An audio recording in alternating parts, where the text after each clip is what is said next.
All right guys, so welcome to Acumen GATE academy. मेरा नाम है डॉक्टर उमाशंकर त्रिपाठी। गाइस, आज की इस वीडियो में हम बात करने वाले हैं एक प्रेस रिलीज की जो यूपीएससी की वेबसाइट पे अभी रिसेंटली अपलोड हुई है। बेसिकली ईएससी में IRMS Indian railway management services की वैकेंसीज के एड ऑन होने की वजह से उसके स्केड्यूल में चेंजेस किए गए। ईएससी 2025 का फॉर्म भरने की लास्ट डेट थी 8 अक्टूबर 2024। इस डेट को एक्सटेंड किया गया, एक नई विंडो ओपन हो रही है जो आपके एग्जाम के फॉर्म भरने के लिए, अगर आपने अभी तक नहीं भरा है तो वो अवेलेबल रहेगी। इसके बारे में हम लोगों ने आपको प्रीवियस वीडियो से बताया है। आई होप आप लोगों ने उस वीडियोस को देखा होगा, अगर नहीं देखा तो जाकर के आप चैनल पे देख सकते हैं। सो इस वीडियो में हम एक न्यू प्रेस रिलीज की बात कर रहे हैं। आइए देखते हैं कि क्या नया प्रेस रिलीज आया है और इसमें क्या आपको इंफॉर्मेशन दी गई है। सो गाइस, यूपीएससी की वेबसाइट पे लेटेस्ट अपडेट में आपको ये प्रेस रिलीज देखने को मिलेगी। 18 अक्टूबर 2024 को ये प्रेस रिलीज आया है। क्या लिखा हुआ है प्रेस रिलीज में? जो बात मैंने आपको बताई, as per union public service commission annual programme of examination 2025, the notification of ESC 2025 was issued on 18 September 24 with the last date of receipt of application as 8 October 2024। इसके बारे में मैंने अभी आपको बताया कि पहले आपका जो फॉर्म भरने की लास्ट डेट थी वो 8 अक्टूबर थी। Meanwhile, the government has decided that the recruitment of Indian Railway Management Services will be made both through CSC and ESC। So ESC में जो टेक्निकल आपके जो बैकग्राउंड है, टेक्निकल में जो पोजीशंस होती हैं, जो civil, electrical, mechanical, signal and telecommunication, stores वगैरह में, अब वो ESC से आपकी रिक्रूट होगी।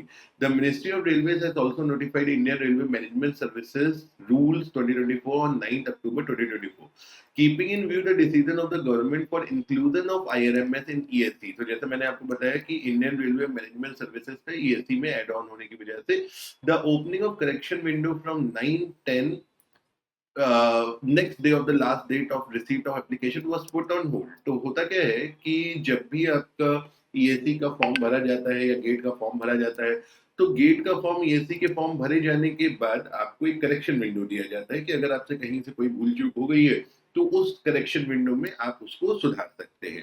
ठीक है।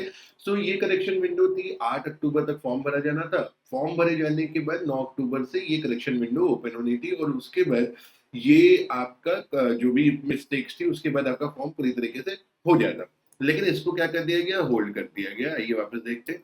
तो इसको हमने क्या कर दिया? इसको होल्ड हो गया है यहाँ पे। और अब ये जो न्यू एप्लीकेशन विंडो है ये ओपन होगी आपकी 18 अक्टूबर से 22 नवंबर। यानी अगर अभी तक आपने फॉर्म नहीं भरा है या अभी तक आपने डिसाइड नहीं किया था तो अभी भी आपके पास समय है इस फॉर्म को भरे जाने का। तो 18 अक्टूबर से 22 नवंबर तक की डेट में आप ये एप्लीकेशन फॉर्म भर सकते हैं। अब एप्लीकेशन फॉर्म भरने की डेट में चेंज होने की वजह से आपके एग्जाम डेट में भी चेंज हुआ। एग्जाम पहले होने वाला था 9th ऑफ फेब को, अब ये एग्जाम होगा आपका 8 जून 2025 को। आपका जो इंजीनियरिंग सर्विस एग्जामिनेशन है वो होने वाला है, प्रीलिम्स होने वाला है 8 जून 2025 को, राइट। और इसकी जो सेकेंड स्टेज ऑफ एग्जामिनेशन है यानी जो मेंस एग्जाम है वो होगा 10 अगस्त 2025 को। ओके। एग्जाम की डेट में एक मेजर चेंज आया। फेब में होने वाले एग्जाम को जून में शिफ्ट कर दिया गया और इंजीनियरिंग एक्सपीरियंस के लिए एक बहुत अच्छी न्यूज है। क्यों एक अच्छी न्यूज है? क्योंकि मैक्सिमम लोग गेट की प्रिपरेशन करते हैं और ईएससी की भी प्रिपरेशन करते हैं। ईएससी की प्रिपरेशन करने वाले लोग अभी तक थोड़े से कम थे, एक्सपीरियंस कम थे। उसका रीजन था कि रेलवेज की वैकेंसीज को अनटाई कर लिया गया था, हटा लिया गया था ईएससी एग्जामिनेशन से। रेलवे की जो ये वैकेंसीज होती हैं, जो आपकी इंजीनियरिंग बैकग्राउंड की वैकेंसीज होती हैं, बहुत लुक्रेटिव वैकेंसीज होती है, बहुत अच्छी वैकेंसीज होती है और इसमें जो आपको पोजीशन मिलती है बहुत रिस्पेक्टफुल पोजीशन होती है। ईएससी में रेलवेज के हटा लेने के बाद एक्सपीरियंस, नंबर ऑफ एक्सपीरियंस इसमें कम हो गए थे। यहाँ पे आपको एक और नया मौका मिला है। जो लोग गेट की तैयारी कर रहे हैं, फेब में आपको गेट का पेपर देना है, तब तक अगर आप फॉर्म भर रहे हैं तो आपको ईएससी के लिए कुछ नहीं करना। अगर हम देखें तो हमारे इंजीनियर्स के लिए साल में टेक्निकल में ये दो मेजर एग्जाम्स हैं, एक तो गेट का है, एक ईएससी का है। इसके अलावा जूनियर इंजीनियर वगैरह अगर आप ट्राई कर रहे हैं वो एक अलग बात है। लेकिन अगर एक बहुत ही ज्यादा जो अपॉर्चुनिटी वाले, और अगर हम बोले कि ग्रुप ए कैडर में अगर आपको जाना है तो गेट एग्जाम और ईएससी एग्जाम, दो एग्जाम होते हैं और दोनों के पैटर्न में कुछ कुछ डिफरेंसेस हैं। थोड़ी सिमिलैरिटी है, थोड़ा डिफरेंसेस है। इसके बारे में मैंने अलग एक वीडियो में बनाया हुआ है और चैनल पे आप चाहें तो इसको देख सकते हैं। बिल्कुल एकदम साइंटिफिक कंपैरिजन है कि गेट और ईएसई में क्या सिमिलैरिटी है, क्या डिफरेंस है।